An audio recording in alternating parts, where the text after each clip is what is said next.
Assalamualaikum warahmatullahi wabarakatuh. Alhamdulillahirabbil alamin wa bihi nasta'inu ala umurid dunya waddin. Wassalatu wassalamu ala asrafil mursalin sayyidina Muhammadin wa ala alihi wa sahbihi ajmain, amma ba'du. Saudara hadirin kaum muslimin rahimakumullah, kembali lagi berjumpa dengan saya Bang Cuing di acara Tadarus Pikiran. Ini sudah seri yang ke-12 dengan mengambil tema sasakologi Islam.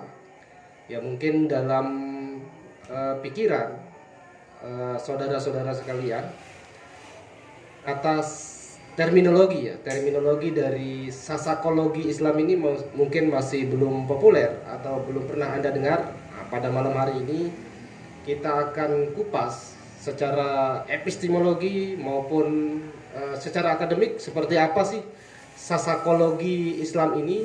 Telah hadir bersama kita Bang Hasbullah Muslim, sarjana filsafat, MPD ya, bukan MPDI. Beliau ini adalah rektor Institut Al-Qatari yang kampusnya ada di Labuan Haji. Kemudian juga wakil rektor kalau di ini ya, di STIP Palapa Nusantara. Pengajar juga di STIP Palapa Nusantara. Beliau juga aktif menjadi pengurus Majelis Daerah Kahmi Lombok Timur.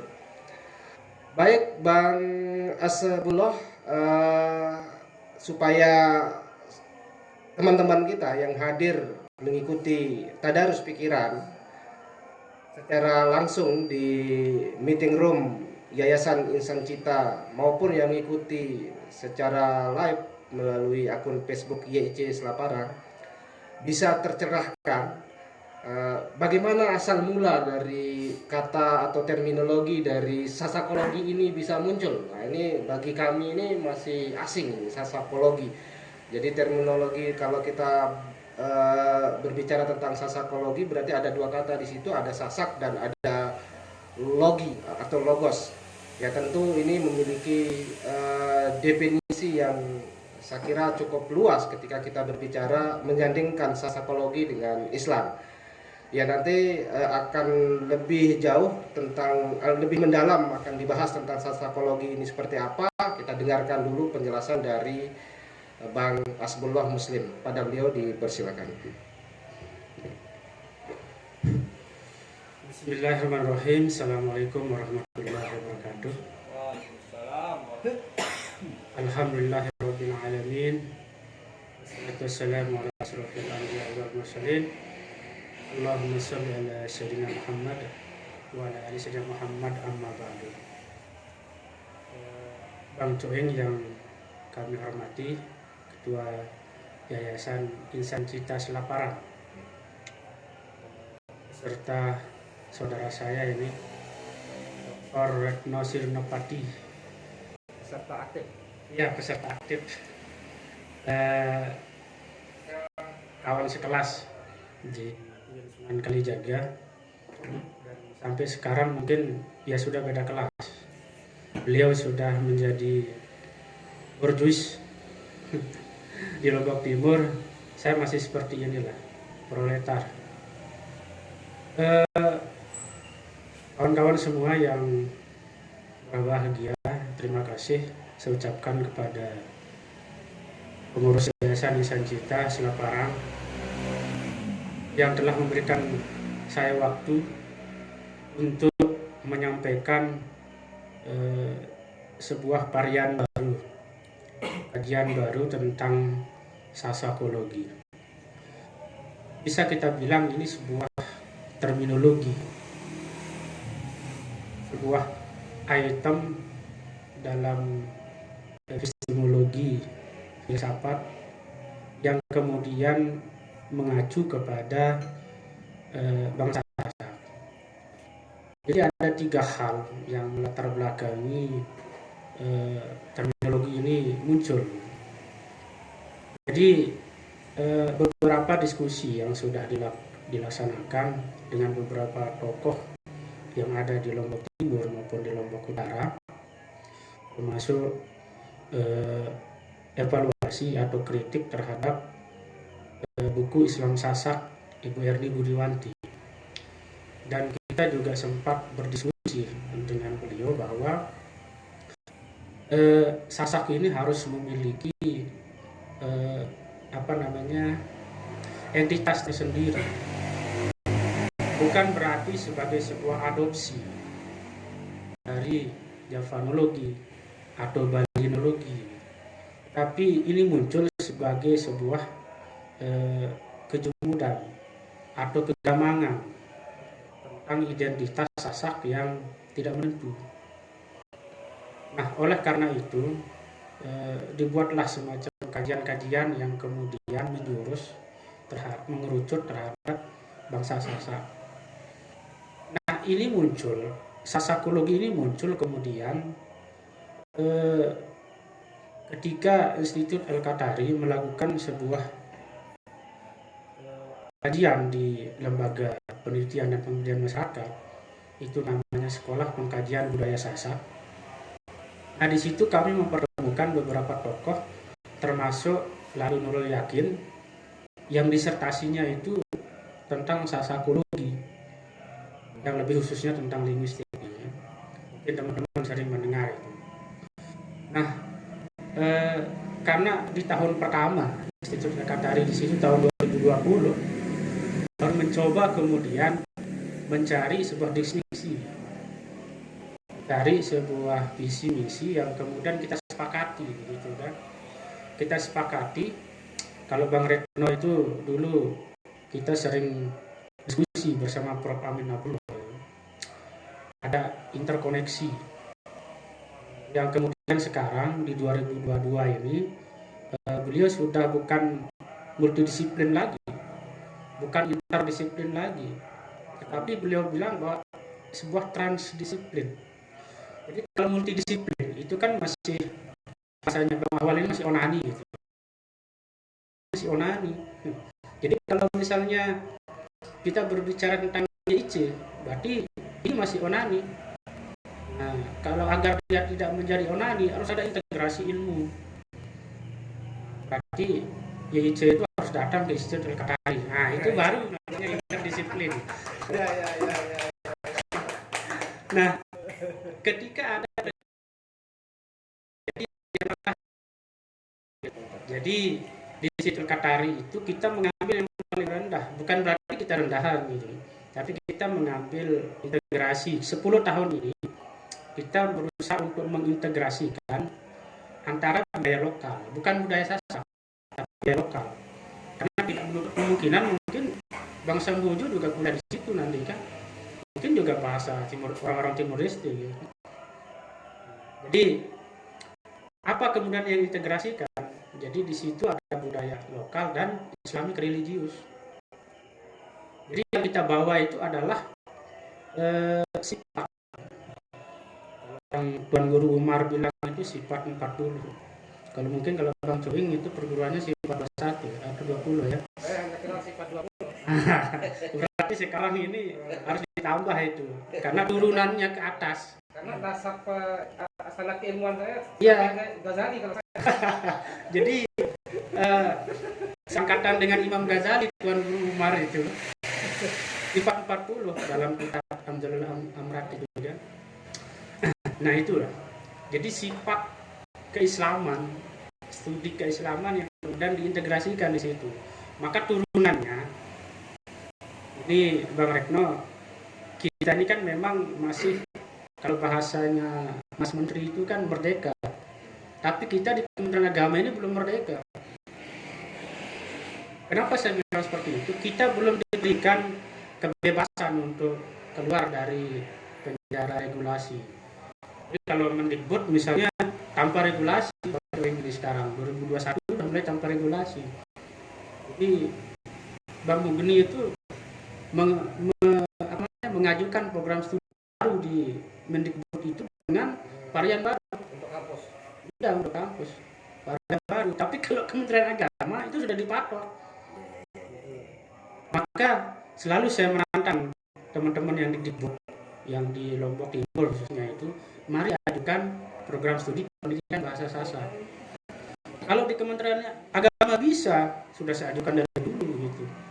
Karena itu sebuah keharusan yang kemudian kalau sekarang mungkin kalau lebih baik terlambat daripada tidak. Tapi kita dikungkung regulasi itu. Maka teman-teman di Anjanwadi, teman-teman di Gunung ini harus mengambil sikap terhadap regulasi itu. Nah, karena tergugah dari situ, maka kita mengambil konsepnya Prof. Amin Abdullah itu dengan jaring laba-laba itu. Jadi, kalau kita tidak bisa berbicara di regulasi, maka kita berbicara di dalam kurikulum. Maka di situ mahasiswa wajib mengikuti mata kuliah pendidikan bahasa Sasak, wajib mengikuti kuliah etika bahasa Sasak dan sebagainya sesuai dengan prodi masing-masing. Termasuk juga mempelajari tengkar bahasa Sasak. Kalau itu bukan dipelajari tapi dipraktikkan. Karena tidak semua orang tahu tengkar bahasa Sasak. Nah, itu dia. Masih digunakan sama orang-orang tua kita dulu. Jadi kalau pembicaraan kita tadi sore, sebelum itu ada kulsum, bahasa kita kulsum, kuliah 10 menit. Karena kalau kultum terlalu pendek, belum rahim sudah selesai. Jadi kita tambah menjadi 10 menit. Nah, di situ salah satu kata saja yang sudah hampir punah, belum lagi yang sudah punah gitu. Jadi penelitian mereka, teman-teman linguistik ini, bahwa tingkat persentase orang melupakan istilah atau terminologi bahasa Sasak itu sangat tinggi. Termasuk sekarang gelas. Gelas itu kan sudah menjadi bahasa Sasak, padahal bukan bahasa Sasak. Bahasa Sasaknya lumur, bukan gelas. Mungkin apalagi yang generasi alfa saat ini sekarang tahunya gelas. Gelas satu contoh. Nah, maka itu kemudian kita mengambil varian itu menjadi salah satu kajian khusus di situ terkait. Nah, secara akademik dalam sebuah buku itu sudah kita kumpulkan di buku Sasakologi. Nah, ketika kemarin kan kita juga bekerja sama dengan kami kemarin ada acara yang kemudian Sasakologi multipotensi. Kenapa kemudian perlu kita tumakninah dia menjadi multipotensi? Padahal Sasakologi itu sudah multipotensi, tapi perlu tumakninah ini untuk menjelaskan, menegaskan bahwa Sasakologi itu memang potensinya banyak. Nah, kalau kemudian kita melihat secara terminologi saja itu sudah luas, kemudian kita sandingkan atau kita kawinkan dengan terminologi Islam, bukan agama Islam yang kita maksud, terminologi sifatnya, maka akan lebih luas lagi. Jadi sekarang mungkin kita kenal ada Islam multikultural. Jadi Islam yang kemudian kalau menurut penelitian Dr. Muhammad Fajri itu bahwa orang Sasak itu sudah Islam dari sananya. Jadi kalau bahasa Bang Cuin tadi itu sanadnya sudah jelas. Dari sebelum datang Islam sebenarnya orang Sasak ini sudah menganut monoteisme gitu. Ya, bukan persoalan monoteisnya, tetapi orang Sasak itu sudah Islam dari sejak Islam itu ada. Jadi apa salah satu buktinya? Jadi kalau misalnya kemarin dibahas oleh Barasa ya dengan kacamata sejarah, tapi kita ini dengan kacamata yang berbeda. Kalau kita lihat di beberapa sejarah Islam atau di Israiliyat misalnya, bahwa hijrah itu yang terang-terangan itu memang ke Madinah itu. Tapi hijrah itu sejak awal sudah dilakukan. Maka ini yang diadopsi oleh orang-orang Barat yang penjelajahan samudra itu, maka menemukan Tanjung Pengharapan yang sekarang menjadi Thailand dan sebagainya itu. Maka di Al-Quran itu kan yang paling jauh yang dimaksud Cina itu mungkin nanti dijelaskan sama Bang Retno. Yang dimaksud Cina itu bukan hanya Cina yang sekarang. Kita ini kan termasuk dalam laut Cina Selatan. Jadi eh, tujuan hijrahnya orang-orang Muslim pertama itu juga ke sini. Dan belum lagi prasasti-prasasti yang lain yang diungkapkan oleh Pak Dr. Muhammad Fajri di dosen Unram. Ada nggak memang prasasti yang Iya, prasasti-prasasti yang ditemukan pada saat itu kan. Dan ini juga berbanding lurus dengan apa yang apa yang kita temukan. Jadi kalau misalnya Islam itu ada di sebuah negeri, maka kebudayaannya itu akan tinggi. Teman-teman bisa lihat, lumbung itu sudah diakui di PBB. Rasa tahun sebelum Masehi. Itu sudah bahwa lumbung Sasak itu ada 3.500 tahun sebelum Masehi. Kemudian teman-teman juga bisa melihat Gunung Sarmalas itu meletus 1257. kalau 3.500 tahun sebelum Masehi itu berarti di zaman Ibrahim ya? Iya. Maka kenapa kemudian Indonesia itu Islam tidak melalui peperangan? Kita bisa menyimpulkan bahwa orang Islam, orang Indonesia ini, orang Sasak ini Islam banget. Jadi maka banyak kemudian ilmuwan sekarang itu yang menolak bahwa Sasak itu dinamisme, tapi monoteisme.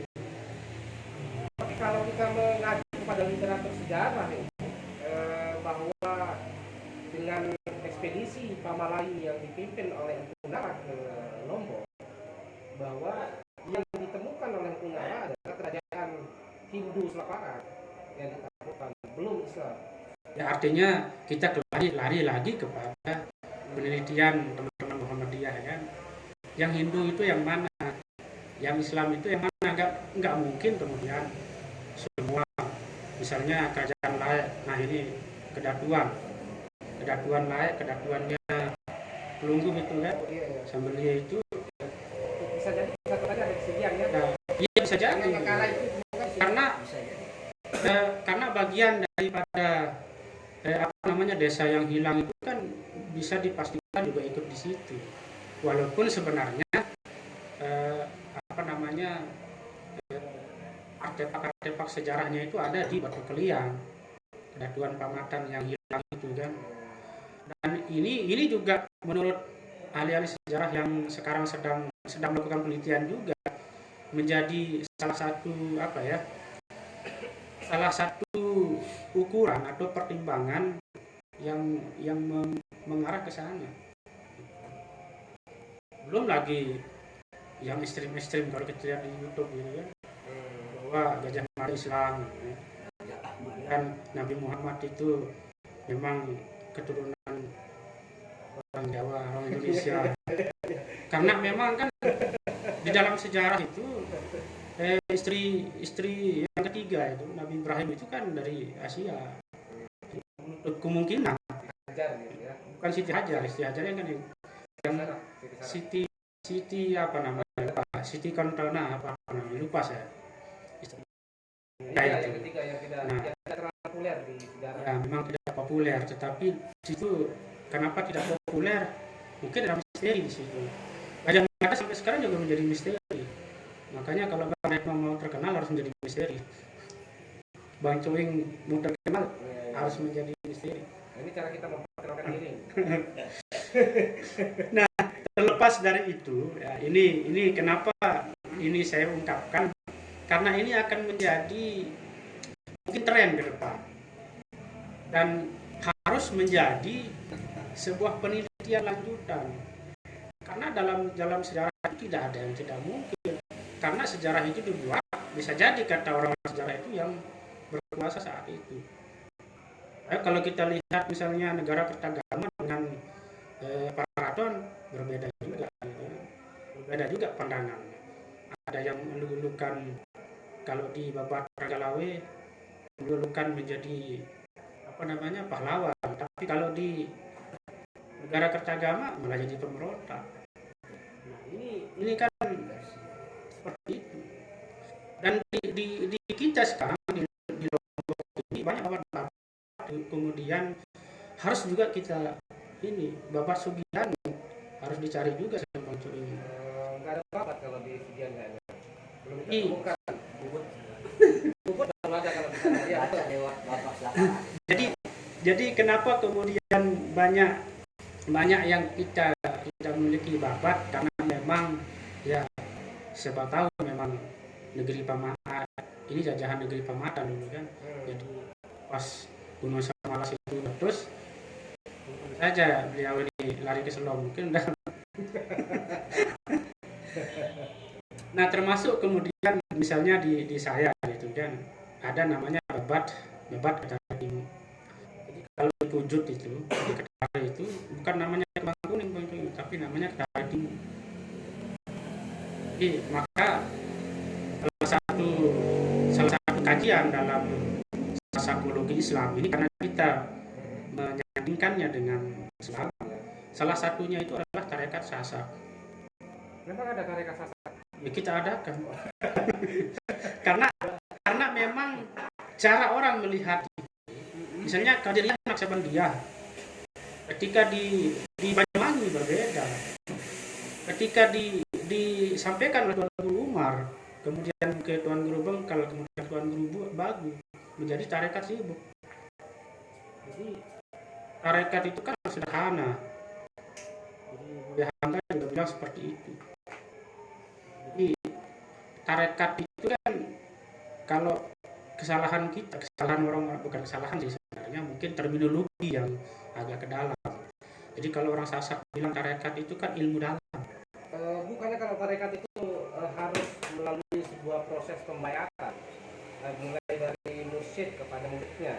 Ya jelas. Muridnya kemudian kepada muridnya kembali. Iya. Nah kalau kemudian muncul namanya tarekat Sasak, ini sumber sanadnya kemana gitu? Sanadnya secara akademik. Sanadnya secara akademik. Jadi kalau Bang Cuing, ya izin nggak boleh. Tapi karena Institut Al-Qadari secara akademik itu punya izin, maka berhak untuk mengeluarkan sanad tarekat Sasak. Nah, di situ, tarekat di tarekat yang kemudian disandingkan dengan Sasak, berarti di situ itu bukan agama baru, misalnya Islam Nusantara menjadi agama baru, bukan. Tetapi sebagai sebuah terminologi yang kemudian menjadi potensi atau ciri khas. Kalau misalnya Bang Cuing ke rumah saya atau mungkin di Esot Tuan Guru Sapari itu, salah satu varian yang kemudian tidak ada di daerah lain. Kalau di Aceh itu sudah menjadi tarian dan sama. Tapi kalau di Lombok Timur, termasuk yang di Pancor itu, masih original. Tarekat Samaniyah yang ada di situ masih original dengan zikir saman yang kemudian dikolaborasikan atau direduksi dengan rudat. Maka di situ akan lebih lebih berciri dan berkarakter daripada tarian Turki itu tarian itu kan. Itu kan hanya satu gerakan saja muter ya. Tapi kalau di zikir saman itu tidak hanya seperti itu. Gerakan manunggalnya, ada gerakan manunggalnya dan sebagainya. Dan ini sebagai sebuah varian yang kemudian harus dilestarikan. Kalau dilestarikan itu berarti harus ada foldernya, gitu. Ada folder. Jadi barat di digital itu ada file, berarti kita harus menyelamatkannya dalam sebuah folder. Maka foldernya itu namanya sasakologi. Ketika sasakologi disandingkan dengan Islam, maka banyak di situ. Tarekat ini kan salah satu bagian daripada pendidikan Islam. Ihsan, I itu kan integritas. Kita sebagai bangsa Sasak itu harus memiliki integritas. Maka kalau kita bilang dalam kajian revolusi kebudayaan itu ada budaya tanding, ada hidden culture dan ada cool culture, ada budaya tanding. Mungkin Bang Cuing ini yang sering membaca sejarah kerajaan. Di Mataram kuno itu kan ada Wangsa Sailendra. bangsa Sailendra yang kemudian membangun Candi Borobudur. Maka Wangsa Sanjaya ini harus ditandingi. Maka menikahlah dengan Pramodawardhani kan. Jadi di situ menikahlah antara Wangsa Sailendra dengan Sanjaya, tapi tidak menikah 100%. Ternyata pernikahan itu untuk membuat sebuah tandingan. Muncullah Candi Prambanan. Kan begitu.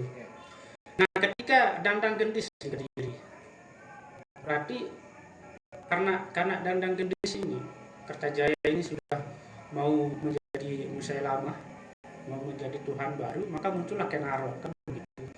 Nah, terjadi juga di Sasak ini.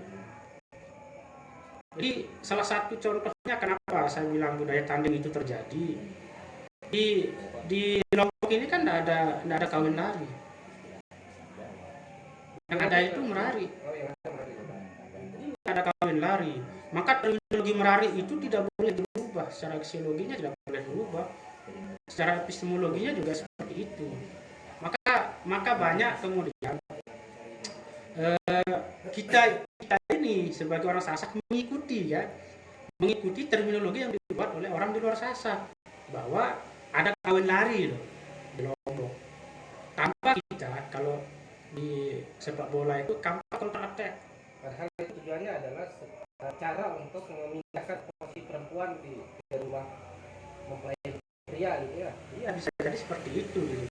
Maksud saya itu ternyata ada kedengkian kebudayaan lah itu ya, orang-orang di luar Sasak yang kemudian tidak mau melihat terminologi merari ini abadi lah begitu. Tetapi kita sebagai orang-orang Sasak, dan orang-orang Sasak ini orang-orang yang pintar, S1, S2, S3, masih ada juga disertasi yang menyatakan bahwa kawin lari. Berarti itu secara tidak langsung ikut menyimpulkan bahwa kawin lari itu ada di Lombok. Padahal tidak ada kawin lari, adanya merari, yang artinya berlari kan, berlari itu kan diartikan sebagai sebuah adat. Gitu. Maka tradisi merari, bukan tradisi kawin lari. Kalau kawin lari itu berarti kan tidak beda sama wali. Gitu. Kalau kawin lari itu ya beda. Itu awal itu punya besok. Kalau tidak disetujui sama yang di situ itu ya. Jadi itu termasuk kajian yang harus dilakukan. Nah, YIC sebagai sebuah yayasan yang kemudian gandrung dengan diskusi ini harus istiqomah. Karena kalau bukan YIC siapa lagi? Kalau bukan kami siapa lagi begitu kan? Yang membuat counter terhadap sesuatu yang merusak identitas kita. Banyak itu juga sebuah identitas. Tapi kalau kebablasan juga kan asik gitu. Jadi seperti itu di Islam multikultural. Jadi salah satu contoh misalnya juga Ngayu-ayu. Ngayu-ayu itu sisi negatifnya itu kan lebih banyak daripada sisi negatifnya. Kalau di Kembang Kuning di desa saya sebelum Ngayu-ayu itu ada namanya Ngamben. Dan itu bukan Ngamben. Jadi menurut Papu Baluk saya itu Ngamben itu berasal dari kata amin. Nah ini juga salah satu contoh yang menyatakan bahwa orang Sasak itu memang Islam dari dulu. Mengapa kemudian Sunan Prapen tidak datang dari sisi, padahal itu kan sudah internasional saat itu, karena memang kita sudah Islam dari situ. Itu mungkin menjadi mitologi mitos yang akan dijawab oleh YIC nanti kan, secara akademik mengumpulkan Bang Rasa dan kawan-kawan untuk mencari bukan hanya dari babat saja gitu loh. Jadi banyak bonus demografi yang kemudian kita bisa buat menjadi sebuah akademik dan kita sepakat. Ya, kalau saya secara pribadi ini masih banyak pertanyaan di pikiran saya. Kalau kemudian kita sekarang akan menyimpulkan bahwa Islam itu sudah ada di Lombok sejak abad pertama Hijriah misalnya. Eh, kemudian kita belum menemukan artinya eh, si- eh, sumber sejarah yang lebih apa namanya yang lebih detail menjelaskan bagaimana proses asimilasi Islam ini di Lombok, karena yang kita bisa angkat sampai hari ini itu paling tidak di abad setelah Majapahit runtuh. Ya, makanya saya bilang bahwa YIC itu harus hadir di situ. Kan yang saya bilang hadir di situ Dr. Muhammad Fajri, salah satu disertasinya membahas tentang itu. Ya, kemudian yang kedua nih Pak Rektor, ketika kita berbicara Sasak sampai saat sekarang ini ahli sejarah Sasak itu belum ada kesimpulan yang utuh tentang dari mana sih asal usul bangsa Sasak ini sehingga muncul di mendiami Pulau Lombok ini. Jadi kalau itu kan mungkin sejak Bang Cuing ada itu sudah berbatang gitu. Dan jangankan Sasak munculnya dari mana, Gajah Mada aja yang jelas dari Mahapati Gajah Mada, masih ada yang bilang keluarnya dari Bongkak Bongkak Berlian. Kalau munculnya ada yang bilang dari Lamongan, ada yang bilang dari Kalimantan, apalagi suku bangsa Sasak gitu. Suku bangsa Jawa saja sekarang itu. Jadi mohon maaf, ada juga yang bilang bahwa ternyata nenek moyang orang Jawa itu bukan suku Jawa. Nah, itu yang kedua. Yang ketiga ini Pak Rektor ya. Tentang bahasa. Ini antara bahasa halus dengan bahasa kasar. Ini kenapa kemudian bahasa halus ini kok didominasi oleh orang-orang yang bermarga lalu gitu. Nah, ini yang saya bilang tadi bahwa kita ini tidak memiliki counter attack. Jadi bahasa asli Sasak itu ya bahasa yang kita pakai sebenarnya. Meriah meriku dan sebagainya. Itu kan bahasa Kawi sebenarnya.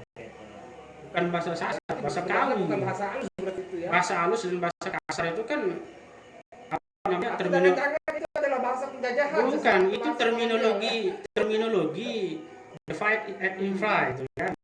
Yang kemudian menjadi salah satu bagian dari alat oleh penjajahan itu untuk memecah belah orang Sasak itu sebenarnya ya. Nah, itu. Jadi saya lanjutkan. Itu bagian pertama. Kemudian bagian ini banyak ya tentang Islam multikultural itu banyak sekali di situ, termasuk sesenggak tadi itu, kemudian tradisi-tradisi ya, termasuk misalnya bubus gitu. Jadi kalau di Sakre misalnya tidak boleh keluar ahwal ini, tidak boleh lari kalau belum dibubus misalnya seperti itu. Tapi itu mungkin sudah banyak yang ini kemudian awik-awik gitu ya. Nah, ini desa ini kalau boleh saya bilang, saya kritik itu dana 1M tidak digunakan untuk sesuatu yang lebih berharga. Karena kalau fisik itu menurut kita ini infrastruktur itu kan sudah ada presentasinya di situ. Tetapi banyak desa yang kemudian tidak menganggarkan tentang sumber daya manusia, masuk perpustakaan, jadi dianggap tidak penting. Kemudian diskusi seperti ini tidak dianggap tidak penting. Makanya penuh kan penjara sama kepala desa yang tidak tahu cara accounting, melaporkan perbankan dan sebagainya gitu kan. Karena memang orang Sasak ini sebenarnya jarang korupsi. Cuma itu korupsinya itu di situ. Penyalahgunaan tanda tangan, kemudian pelaporan yang kemudian sesuai dan sebagainya begitu ya. Kemudian yang kedua, mungkin yang bisa di situ ada Islam partikular. Jadi kalau bahasa Hegel itu kan ada partikular finite being. Kalau Ibnu Sina itu bilang sesuatu yang memiliki ciri pembeda. Kemudian Nurholis Majid dalam teologi pembebasan itu ada menyandingkan universalitas dengan partikularitas. Nah, artinya di dalam Al-Quran itu ada memang yang universal dan ada yang partikular. ada yang berbeda gitu, ada yang minoritas. Nah, yang minoritas ini yang kadang tidak pernah kita tidak perhatikan, atensinya itu kecil. Nah, yang pembeda menurut dalam Islam partikular itu seperti tadi. Apakah bubus itu ada di Jawa? Ada, tetapi ciri pembedanya berbeda. Apalagi bubus wayang, iya kan? Mungkin belum pernah dengar ada bubus wayang. Bubus wayang, bubus gedang berbeda. Jadi bubus wayang itu khusus mengobati orang yang gangguan. Di situ. Nah, itu namanya partikular.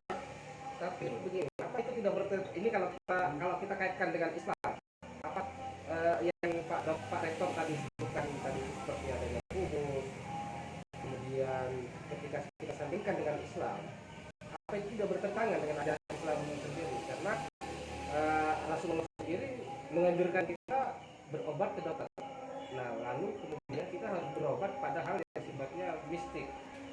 Saya kira bubus itu bukan persoalannya apakah itu bisa sembuh atau tidak. Sembuh dan tidak itu sebenarnya kan sugesti. Dokter pun kalau kita sakit jantung kan bukan dia sehat, tapi mengurangi ya. Nah, kalau kemudian sakit kepala misalnya, sebenarnya kalau secara logika apa hubungannya ketemu dengan meletus? Secara logika apa hubungannya ketemu dengan meletus? Yang ketemu Ahwal di meletus di kepala saya. Seharusnya kalau dia di kepalanya Pak Ahwal mungkin logis gitu. Tapi ini di kepala orang lain. Dan bisa jadi orangnya di Malaysia. Ya, kadang-kadang jadi kalau tidak ada mitosnya, tidak ada tarekatnya di situ, tidak ada batinannya, yang nggak mungkin kemudian orang Jawa ketemu kan. Yang ketemu itu ya orang Sasak, bukan orang Jawa. Pengalaman yang teman ya dulu tokoh Muhammadiyah lah kalau di wilayah sana. Nah itu pada awalnya setelah dia menikah dia sakit, nggak pernah mau ditekuk. Jadi selalu ke dokter. Padahal dia sakit kepala biasa saja. Tetapi kalau saking parahnya sakit kepalanya, sudah setiap bulan dia mengalami sakit kepala, beli obat, ketergantungan sama obat jadinya kan. Akhirnya karena saking ketergantungannya itu, akhirnya istrinya coba ke tetangganya, lalu kalau kita semama lalu berobat di sakit obat, saya ketemu. Nah, jadi ternyata ya setelah diperkus itu, jadi setelah itu tidak pernah kambuh lagi. Kalaupun kambuh ya obatnya lagi diperkus. Ya, jadi itu kan partikular ya. Tidak ada ditemukan di manapun. Mungkin Amerika, Islam di Amerika Serikat beda mungkin. Mitologinya pasti akan berbeda. Walaupun modernitas juga pasti ada mitologinya. Karena mitologi itu bukan berbicara tradisional apa enggak. Mitos itu dimanapun pasti ada. Kalau bubus ini seperti apa Pak Rektor ini memberikan kita gambaran tentang bubus? Kenapa bubus ini dipelihara oleh orang-orang tertentu? Kemudian bagaimana proses pembuatan bubus? Nanti kan mungkin perlu kita datangkan tukang bubus ya. Kalau saya menjawab nanti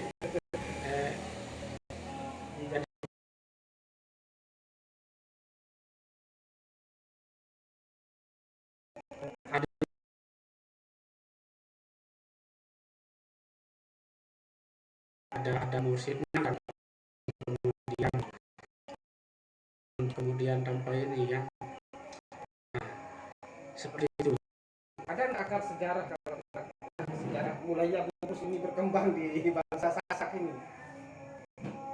Saya kira memang banyak kalau misalnya kita klik di Google Cendekia itu sudah banyak yang meneliti tentang, tapi belum ada yang kemudian memang membahas tentang sejarah bubus itu. Nah, memang kalau harus ada bukti ya, sejak kapan? Mungkin kalau saya melihat secara sejarah itu ya sejak orang Sasak ada seperti itu. teman-teman di HMI kan juga sebenarnya membangun mitos yang kemudian mungkin kalau di Batra itu kan ada ini NDP itu. Kalau di saya itu ada namanya hitoh perjuangan. Itu ya sama-sama persis lah, tapi memang ada partikularnya yang sendiri. Nilai dasar perjuangan. Di situ kan membahas tentang universalitas dan partikularitas. Dan ini mungkin bisa dijadikan sebagai sebuah bahan oleh BPL untuk memberikan batasan NDP itu kayak apa. Karena kita ini orang Sasak, berarti HMI itu juga harus sasakologinya itu jelas. Apa bedanya HMI cabang Selong dengan HMI cabang Ternate misalnya? Kan harus beda di situ.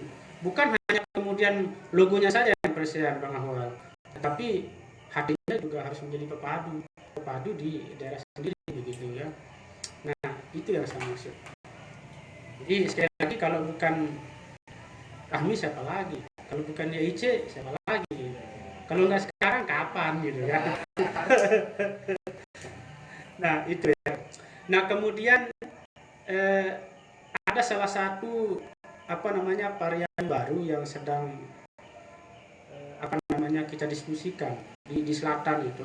Setiap malam Kamis kita mendiskusikan tentang astronomi Sasak. Kalau di Lombok Tengah di Majelis Adat Sasak di Mataram itu sudah membuat kalender award. Mungkin kalau di Bayan ini skripsinya Bang Retno itu. Jadi kalau di Bayan itu ada namanya gawe alik.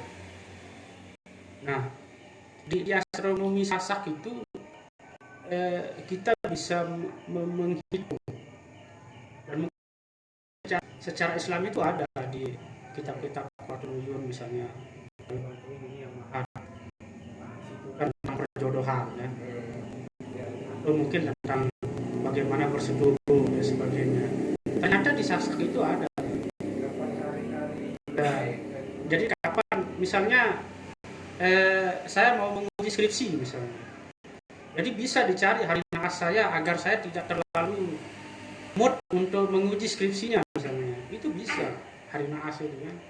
Jadi kita bisa ini bukan wariga lain lagi. Jadi persoalan naftu nama. Jadi kalau Bang Ahwal punya 3 calon, bisa kita hitung mana yang bisa berjodoh dan tidak. Dari nama itu. Jadi orang Sasak nenek moyang kita itu sudah berbicara tentang itu. Jadi kalau orang Jawa kan namanya primbon. Iya, primbon Jawa. Kalau kita apa namanya? Ya, nanti kita buat.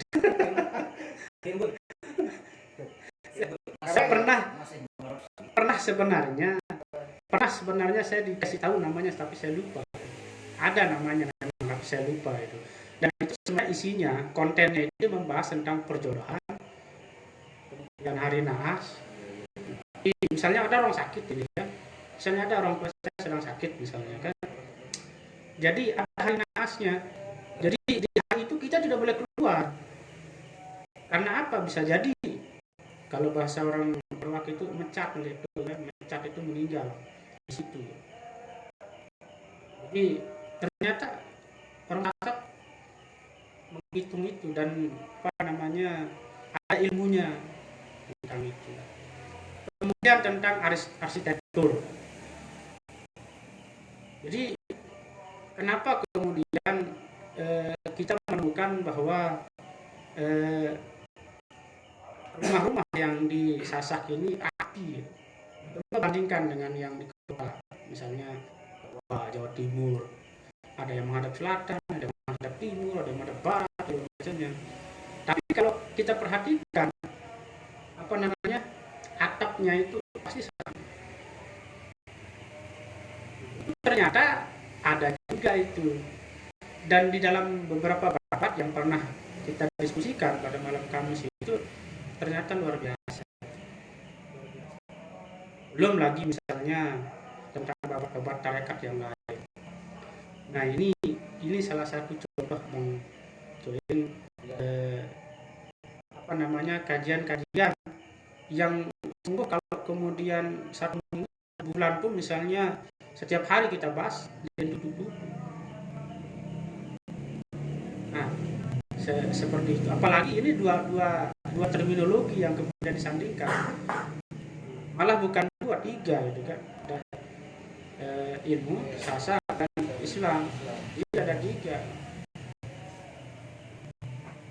Jadi saya kira itu ya. Kemudian misalnya yang lain lagi folklore.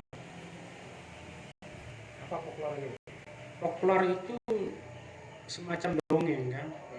Semacam dongeng yang kemudian dulu waktu kita di SD itu sering diceritakan. Ada godek-godek itu dan nonton. Kalau kita tanya generasi Alpha atau generasi Z yang sekarang lahirnya 2010 mana? Generasi milenial, awal ini generasi milenial ceritakan godek-godek atau tegin bedanang ini nggak tahu dia. Tahu. Bisa cerita cupak dan rantang juga mungkin nggak tahu. Jadi orang Sasak itu cupak apa rantang. Jadi ini sebuah ironi ya, sebuah ironi yang kemudian harus ada organisasi baik secara akademik maupun non akademik yang terus berbicara tentang itu. Saya kira itu Bang Coy. Dengan kita tidak ada kita mendalami dan mengkaji psikologi itu akan meruntuhkan nasionalisme kita. Enggak. Saya kira kalau kita pasal 38 itu kan ayat 1 dan 3 ya. Jadi kebudayaan daerah itu, kebudayaan nasional itu tidak akan ada kalau tidak ada kebudayaan daerah. Ya. Jadi kebudayaan daerah ini kan mengikat gitu kan. Jadi memperkuat kebudayaan nasional. Ayo coba. Kalau kemudian Rinjani itu tidak menjadi potensi Sasak, mungkin orang Indonesia tidak terkenal sekarang. Jadi potensi kedaerahan itu juga harus dibangun. Jadi bukan berarti nasionalisme kita. Di dalam Islam itu kan N yang terakhir itu kan nasionalisme. Di integritas, humanisme ya. Kemudian S, ihsan, S itu spiritual. Kemudian A, adaptasi. Kemudian N itu nasionalisme. Jadi di dalam Islam itu juga sudah mengajarkan itu. Dan di bangsa Sasak itu juga sudah. Jadi seperti itu. Ya, baik. Ini yang masih jadi pertanyaan saya karena keragaman bahasa Sasak ini walaupun dia berada di sebuah komunitas yang tidak terlalu besar dibandingkan dengan suku-suku bangsa yang ada di luar Lombok, akan tetapi bangsa Sasak ini memiliki keragaman bahasa yang sangat luas. Nah, bagaimana kemudian bisa dipersatukan bahasa Sasak ini? Ada nggak bahasa pemersatunya bangsa Sasak? Karena walaupun bahasa Sasak ini sendiri kalau misalnya Kebayan ya itu beda lagi. Kemudian kita ke Surelaga beda lagi. Kita ke Sakral sudah beda lagi. Lagi kita lari ke Puncak semakin aneh gitu kan. Meriah meriku. Ngerti kalau di jadi kalau perdebatan yang terjadi di Majelis Adat Sasak itu mungkin yang dimaksud oleh Bang Coing itu adalah bahasa tulisan. Bahasa tulisan. Kalau bahasa lisan kita sudah sepakat bahwa ada Parian kan, mengenai Meriah Meriku itu sudah sepakat ya. Jadi ada berapa rukun bahasa yang kalau alam saya bukan ahli bahasa, tapi yang jelas kita sudah sepakat itu kan. Cuma bahasa tulisan yang belum kita sepakat. Karena memang ya bahasa lisan ini juga memiliki andil besar untuk kita tidak lama untuk berdiskusi tentang itu. Ada yang mau menomeni jadi bahasa standar, ada yang mau Meriah Meriku dan sebagainya. Ini mungkin yang perlu disepakati. Kalau terjemahan terjemahan Al-Quran yang dilakukan ke bahasa Sasak itu saja. Kalau tidak salah katanya Imam lalu Fathur Rahman itu 10 bulan itu baru 1 juz perdebatannya. Karena ketika terminologi istilah bahasa Arab ketika Dibandingkan dengan bahasa Sasak dibuat menjadi terminologi bahasa Sasak yang sungguh begitu beragam ya. beragam. Padahal di situ itu sudah LCMA. Tapi ketika dialihkan diterjemahkan menjadi bahasa Sasak, ternyata sangat sulit gitu. Kalau bahasa Jawa juga seperti itu sebenarnya. Jadi menemukan bahasa kamu sebagai bahasa standar, dan sebenarnya enggak juga gitu kan. Kalau misalnya Jawa Barat dibilang Jawa nggak mau. Ya, mereka Saya Sunda. bukan orang Jawa, orang Sunda. Orang Pawean dibilang orang Jawa nggak mau. Jadi bukan hanya di Sasak saja, di suku lain juga seperti itu sebenarnya. Cuma kita mungkin harus ada elaborasi antara pemerintah dengan majelis yang ada di sini untuk membuat sebuah kesepakatan. Sepakat ini nggak bisa. Kalau melihat dari sisi keragaman bahasa yang kita punya, mungkin enggak kalau kemudian kita lacak secara genetik, kita ini berasal dari rukun yang berbeda-beda. Tapi kalau kita melihat dari badan, ras kita sama. Tapi kenapa dengan bahasa begitu beragam di Sasak ini? Ini larinya ke sejarah Islam ini Pak Coy. Larinya kepada di dalam Al-Quran itu manusia pasca Nabi Nuh itu kan. Jadi ketika banyak orang yang mau menjadi Tuhan di dalam Al-Quran itu, maka semua manusia itu dibuatkan bahasa yang berbeda-beda agar tidak terjadi seperti yang terjadi di zaman Nabi Nuh itu kan. Jadi banyak yang kemudian tidak bahasa muncul karena ada dalam Quran, termasuklah bahasa Sasak. Ya, tapi maksud saya kalau misalnya seperti Sumbawa misalnya kan jelas ya sukunya ada Ambojo, ada dua, ada Ambojo dengan Samawa. Dari sisi kultur dan bahasa sudah berbeda. Nah kita ini kultur kita hampir sama, tapi bahasa kita kok berbeda gitu. Nah itu harus dijadikan sebagai potensi, Bang. Itu harus dijadikan sebagai sebuah potensi.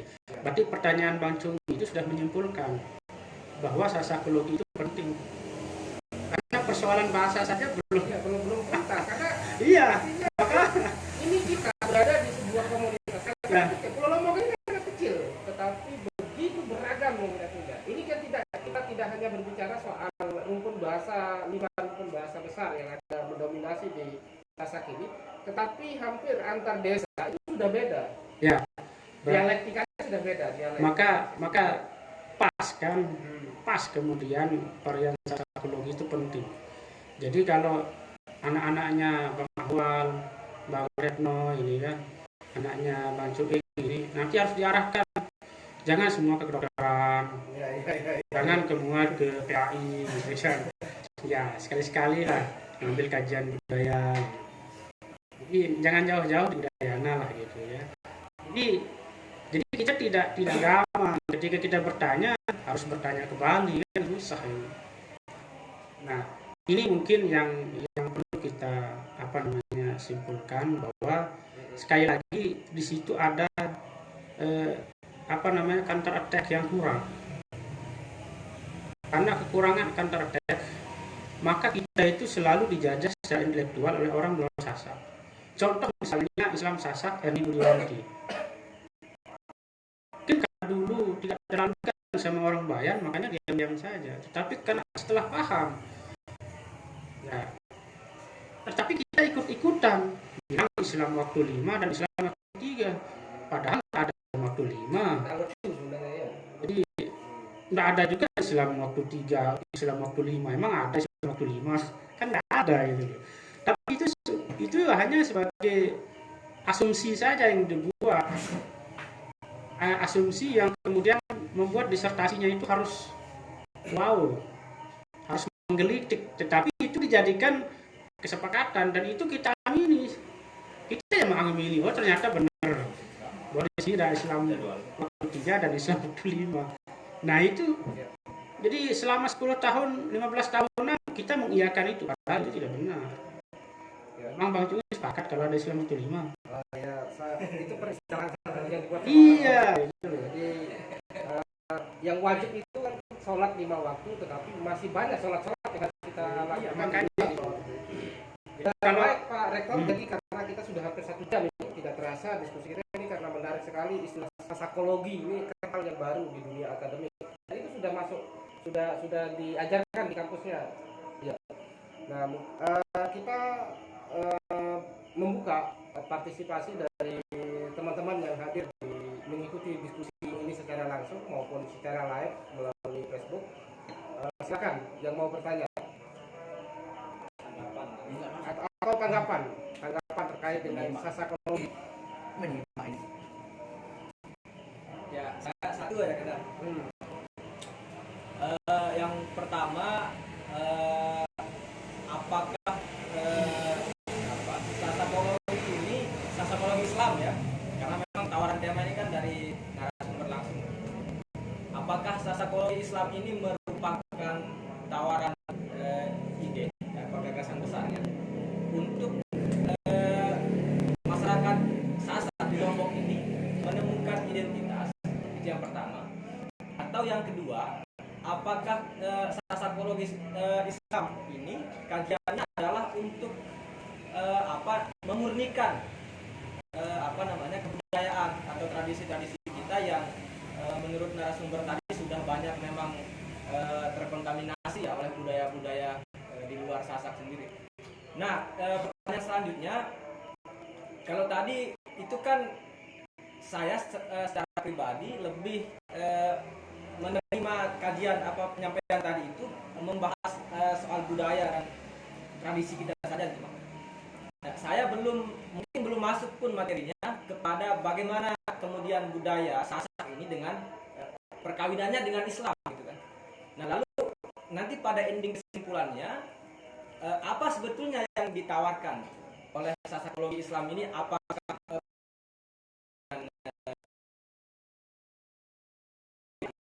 kemudian di tadi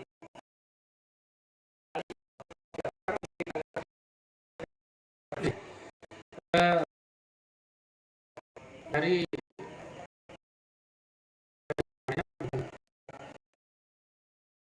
100% dari tapi kita berani terminologi ini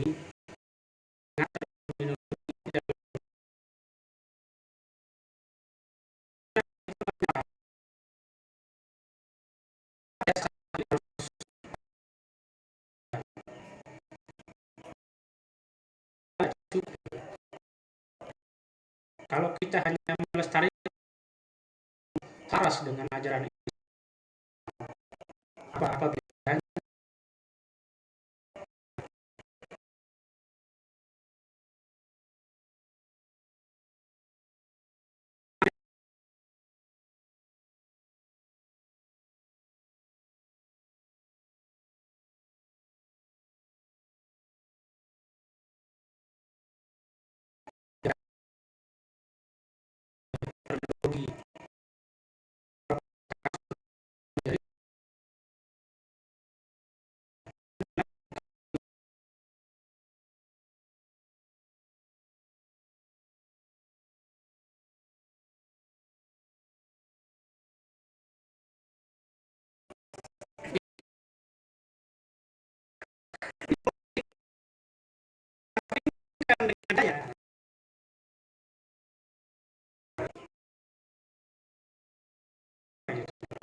Paling tidak ada konten kemudian bisa kita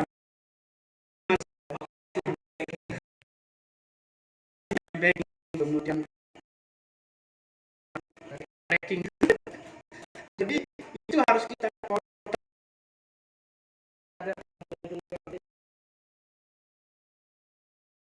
enggak. Kan hal yang positifnya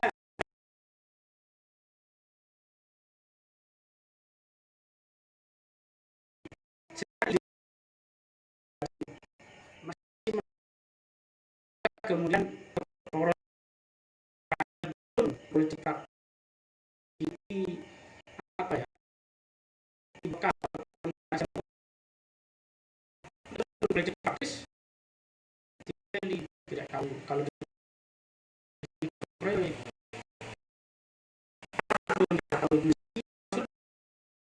bahaya.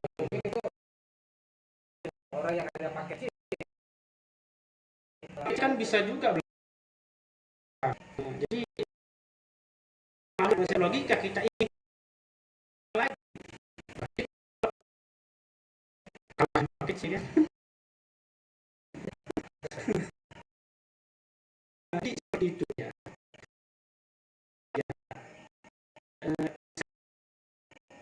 Ada integrasi dari ngayu-ayu misalnya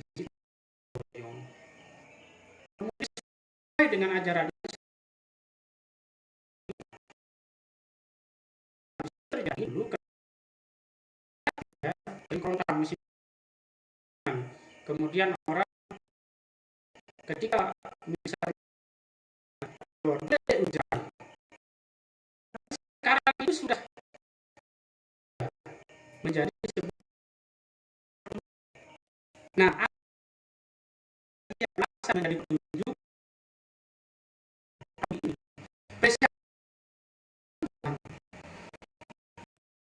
tradisi kita bayangkan dia menjadi sebuah tradisi, tetapi kan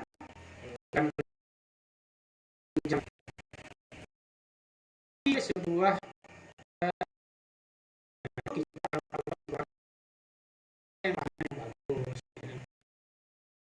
diawali dengan ngayu-ayu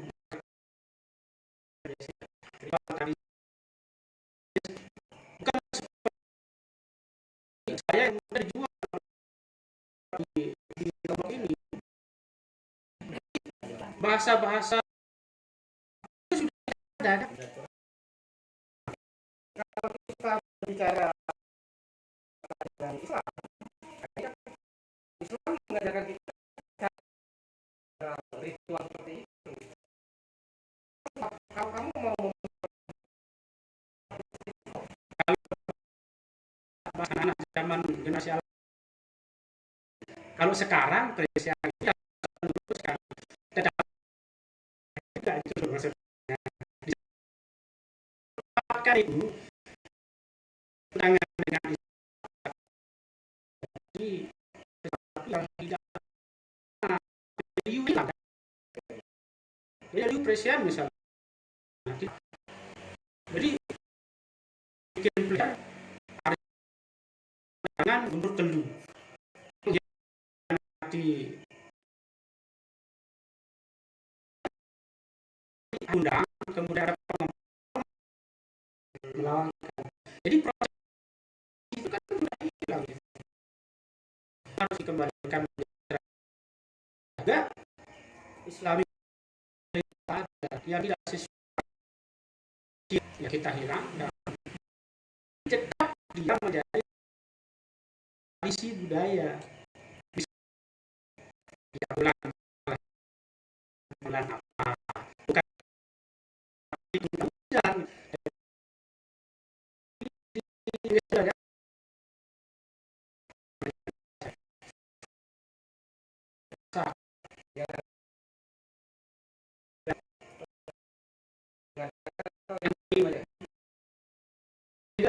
bukan makanya ada budaya Sasak. Ya itulah maksudnya. Ya, tapi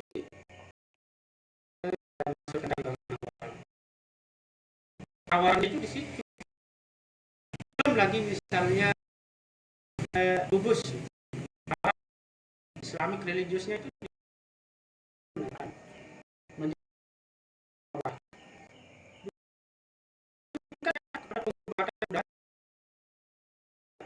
hubungan dengan tumbuhan. Itu hanya kita. Ya, tapi kan ada aturannya. Jadi ada kalau tapi tidak boleh dipinjam ya. Ada yang khusus membahas tentang masyarakat dan itu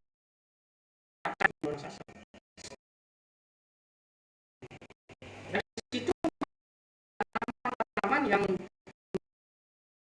termasuk bubus itu kalau sebenarnya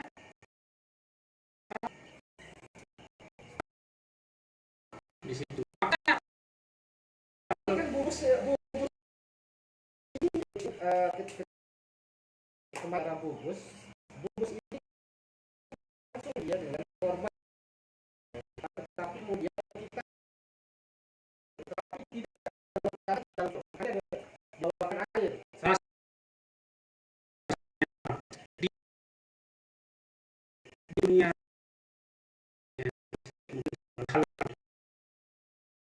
nenek moyang kita mungkin di beberapa mitologi ini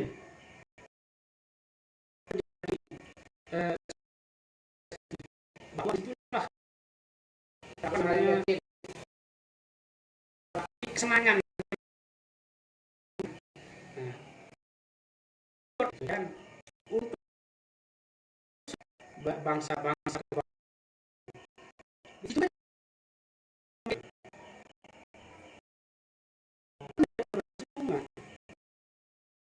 misalnya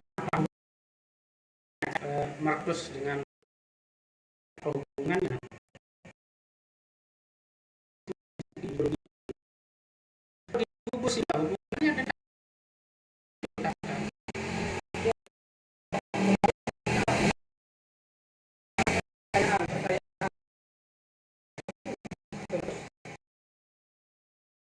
orang yang menginginkan dia suci setelah di ada orang berapa lagi 10 tahun lagi 10 tahun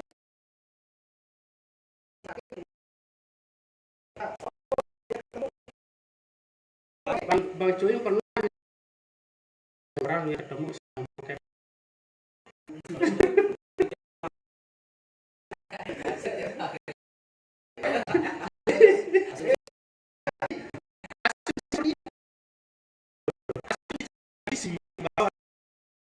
bisa kita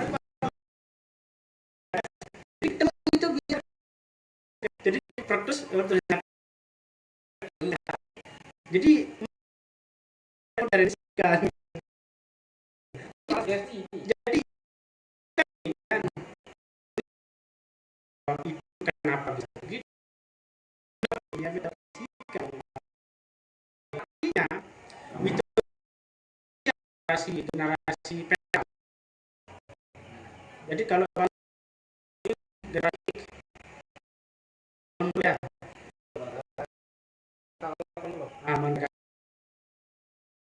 generasi X generasi belum on dari sandiwara kemudian generasi adiknya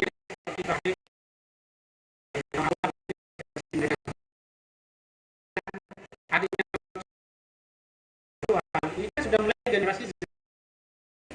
Nah otomatis digital ketika dia teknologi itu kalau kita misalnya mitosnya itu jadi semiotik itu kesadarannya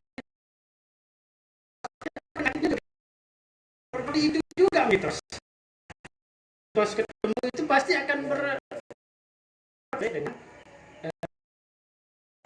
bisa jadi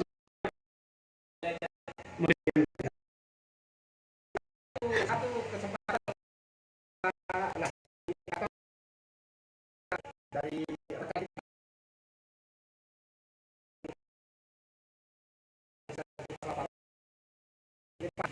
sebenarnya dari tadi bang apa sih psikologi? Nah, tanya-tanya.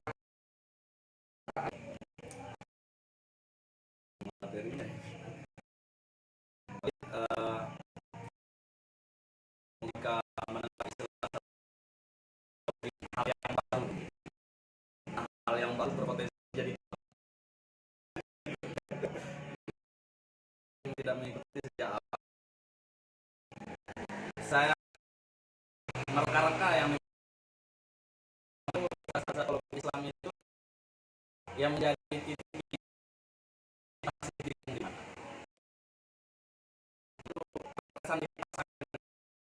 si Sasak sebagai dalam itu seolah Sasak di depan, Islamnya di belakang, sehingga ada apa ya budaya daripada padahal dalam itu kan tidak jelas bagaimana Quran ya enggak posisi itu kan tidak satu kan tidak terlepas dari konteks budaya. Di pertanyaan selanjutnya akan memandang budaya kan tidak semua budaya itu sehingga perjalanan misalnya kebijakan ini apakah ada bicara budaya ini jelas. Saya kira itu mungkin kasih ini memang salah satu program ya ilmu. Cuma kalau kemudian kita maka akan kembali ke dan diskusi semacam itu sejak 5 tahunan ini. Kalau kita coba konsep maka tidak akan polder tempat kita menyimak jadi kalau kita cari dengan beberapa kebudayaan yang ada itu polder psikologi. Kenapa kemudian bukan memaksa sih sebenarnya menggunakan konsep disiplin untuk mengejawantahkan Islam itu sebagai ilmu. Konsep cara epistemologinya itu ilmu. Akhir itu satunya misalnya misalnya jadi dasar yang silik ya tentunya dasarnya adalah di integrasi pembunuhan di Bayan itu namanya para alim ulama kita Bayan bahwa terjadi pembunuhan Islam waktu ini ternyata kan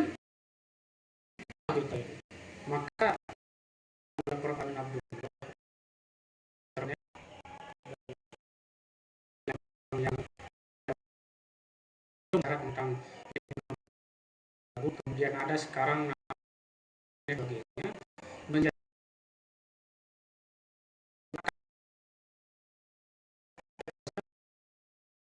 sudah ke sana. Secara dulu jelas. Jelas. Secara keilmuan kalau membuat dia menjadi sebuah maka pasti akan punah. Maka yang pakai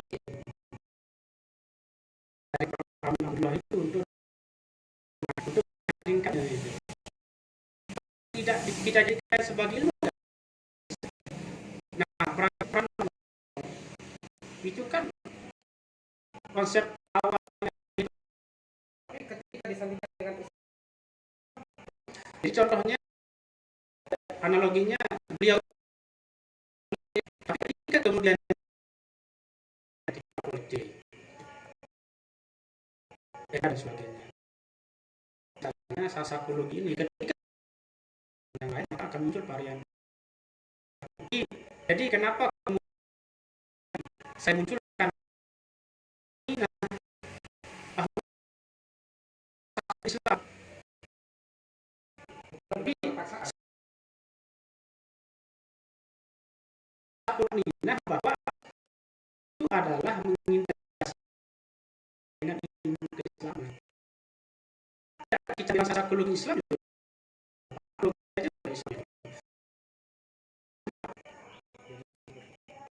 ya baik, karena kita sudah melewati. Jadi kalau akhir mungkin Nanti pasti kita akan ada kelanjutan dari kita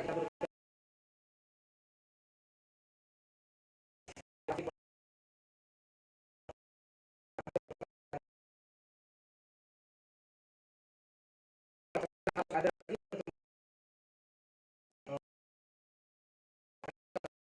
bahasa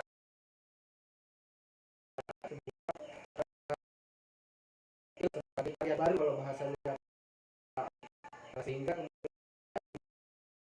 kurikulum pembelajaran kajian menjadi belajar ya, silakan. lagi mungkin lebih baik berani ya, membicarakan sasak karena sasak organisasi bulan komunitas membicarakan tentang sasak. Psikologi ini juga kan jelas dari kemudian membuat baik kita harus sasak sendiri. Saya kira secara kita tidak ada saja, tapi dalam memang gagasan tidak kebijakan yang tidak bersama itu ada. Nanti kan jangan kepercayai saja dokter saja yang salah gitu ya. Kalau kemudian nanti kita buat di Sidrakat dari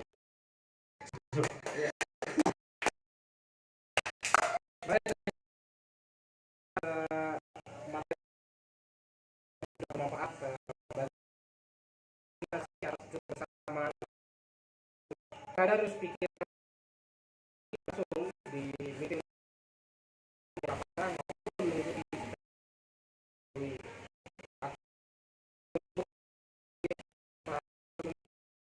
setiap malam yang kita mulai dan buat untuk hadir